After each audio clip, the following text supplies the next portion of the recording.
Are you afraid of your own shadow? Oh, do you run from it?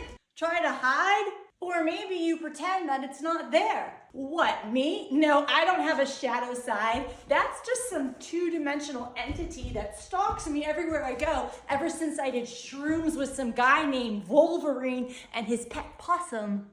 But everyone has a shadow side, a part of you that feels dark and scary and hard to manage. Yet does avoiding these aspects of you make it just go away? Piss off, Shadow, you're making me look bad. And looking bad is almost as bad as feeling bad. Of course, I like to see all my motivations as pure, like a virgin. I fancy myself as a kind person who does things out of the purity of my heart. But I'm also manipulative because you're doing what I want you to be doing because I was so kind to you earlier, remember? Oh, I'm so generous. But now you owe me. I'm able to be empathetic because I see you. But I'm also judging you because I see you.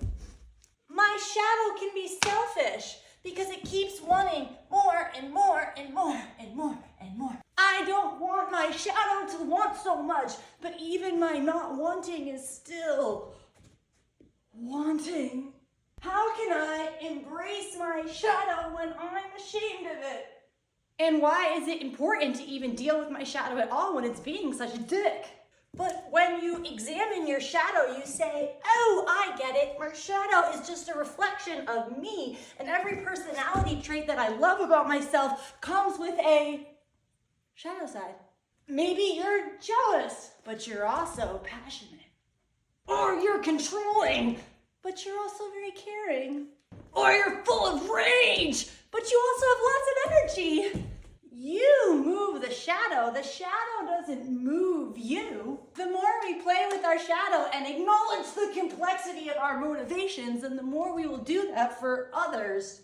Compassion for the self then transmutes into compassion for other people. When you're stuck in a paradigm of saying, I'm good and those other people are bad, then you forget that there actually is no good and bad. Just a spectrum of behaviors that we all have. They're just turned up to different volumes depending on our circumstances. Programming, conditioning, and trauma.